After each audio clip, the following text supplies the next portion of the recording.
When it comes to looking for a new career, let's talk money. Fox 4 wants to help you rebound from this pandemic. And if you've lost your job this last year, you might be looking for something new right now. Dr. Meyer is the president of Hodges University. He's live with us this morning to talk about the highest paying jobs this year and how you can negotiate a better paycheck with your new employer. So first, I want to say good morning, Dr. Meyer, and thank you so much for joining us.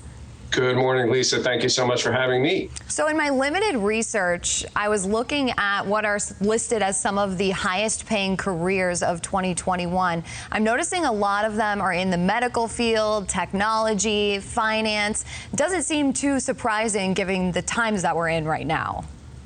Agreed. And I think we also want to add management occupations to that list. Sales is another area where there are high paying jobs.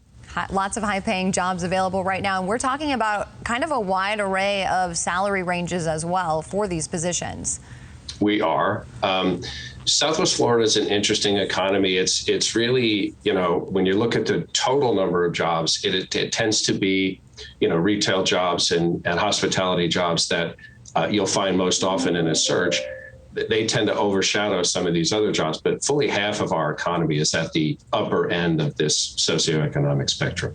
Wow, that's interesting. Okay, so one thing I know a lot of people struggle with is if you're in the interview or hiring process with a potential company that you might decide to work for, at what point do you talk about things like salary or benefits and have the conversation and try to negotiate those sort of things? So I would back it up a step before I entered into the discussions about negotiations for salary. I would make sure as I was going through the interview process that I was making the potential employer as aware as I possibly could of the value that I add. So if you think about the employee's position or the employee's job, from the employer's perspective, it's hiring someone that it's going to essentially mark up. They don't hire people because they're philanthropic. They hire people because they add value. So the more value you can add to the organization, the easier it's going to be to negotiate what it is that you'd want to get back in remuneration from the organization.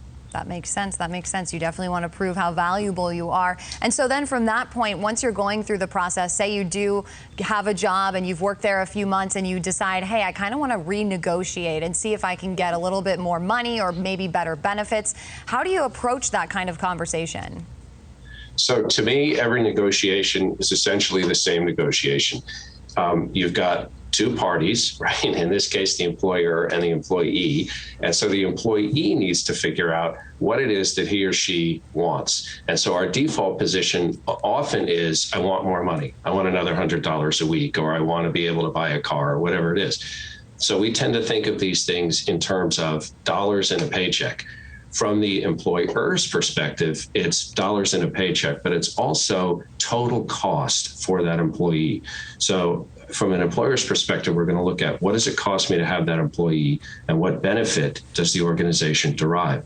So in that metric or in that space, there's a lot of room for negotiating all kinds of things. So maybe it isn't just additional money in a paycheck.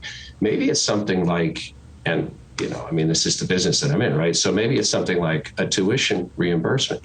Maybe if I can go back to school and I can get my employer to help offset some of the cost of that, I'm in a position now to add more value to my organization. I also derive a direct benefit in the form of a reduced cost of that education. And by the way, that extra education helps me earn money for the rest of my career, potentially through retirement if I have a defined benefit pension. So I think from a negotiation standpoint, it's important to look at both halves of the equation and how can each party get what it needs? Really great tips for us. Thank you so much, Dr. Meyer, for joining us. We appreciate you. Hope you have a wonderful day. You too. Thank you, Lisa.